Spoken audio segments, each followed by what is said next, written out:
Я родом из города Уральск, Западно-Казахстанская область, всю жизнь. Мен Орал қаласының тумасымын. Кішкентай кезімнен бері басшылық қызметтерге қызықтым. 2010-2013 жылдары Италияда тұрып, сол жақта жұмыс істедім. Кейін Атырауға көшіп келдім. Бұл кезде Оралдағы ата-анам да жаңа үйге қоныс аударып жатқан еді. Ал бұрынғы үй туыстарыма қалды. Олар сол үйден менің 6 сыныптағы дәптерімді тауып алып, анама көрсетіпті. Кейін анам ол дәптерді өзіме берді. Ондағы шемалардың өз жазуым екенін білгеніммен жазылғандарды оқып, өз көзіме өзім сенбедім. 6 сыныпта орыс тілі сабағынан кім болғым келеді деген тақырыпта эссе жазып келуге тапсырма берді.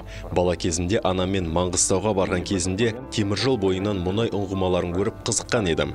Сол шығармада мамандығымда мұнай саласымен байланыстырып, шет елден тәжірибе жинап, еліме қызмет еткім келеді деп жазған екенмін. Тіпті Атырауда тұрып, жұмыс істемек ойым барында жазыппын.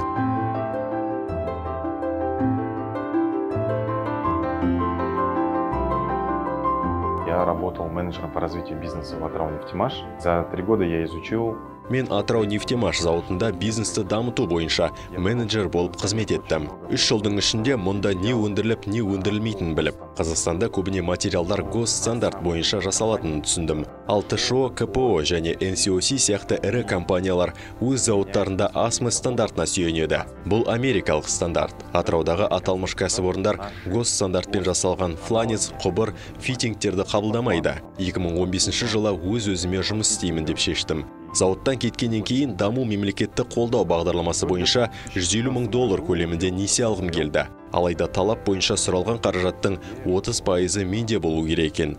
Ол кезде ондай көлемде ақша болмап еді. Бағыма орай, Атырау-Нефтемаштан жұмыстан шығып жатқан кезде бір танысым хабарласты. Маған кел, мүмкін екеумізде бір идея болып қалар деп кездесуге шақырды. Кейін сол танысым екеуміз өндіріспен айналысу туралы шешімге келдік. Ол инвестицияны өз мойнына, ал мен өндіріске жауапты болдым. Осылайша алғашқы жеке компаниямыздың жұмысы басталды. Станоктарды сатып алған соң 2016 жылдың 19 қаңтарында компанияны Stadbolt Manufacturing деген атаумен тіркедім. Ал маусым айында өндірісті бастап кеттік.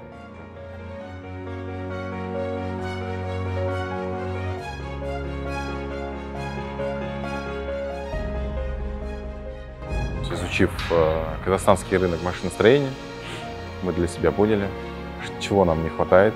Қазақстандағы машина жасау нарығын зерттеген кезде бізге не жетпейтінін түсіндім. Сол себептен ең алдымен ASME стандарты бойынша фланецті қосылыстарға арналған шпилька өндіреміз деп шештім.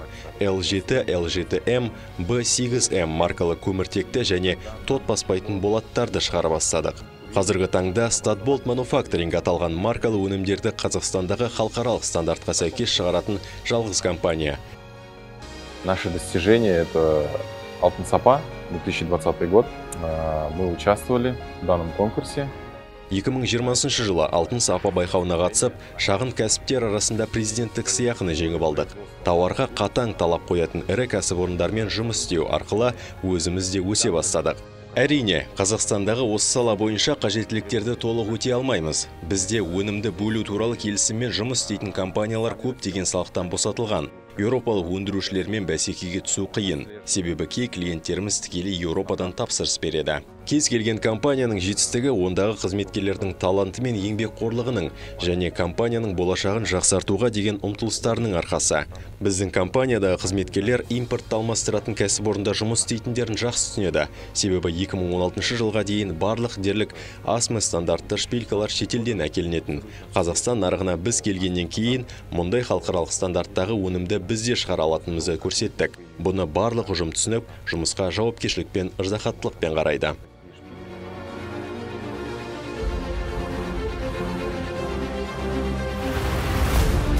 Шпилька бойынша өндірісті жақсартқаннан кейін тоқтап қалғым келмейді. Себебі елімізде халықаралық стандарт бойынша мүлдем шығарылмайтын тауар көп. Мәселен, фланецтер, фитинглер және тағы сондай сияқты. Болтты қосылыстардан бөлек құбырларды бір-біріне жалғау секілді өндірісті қолға алғым келеді.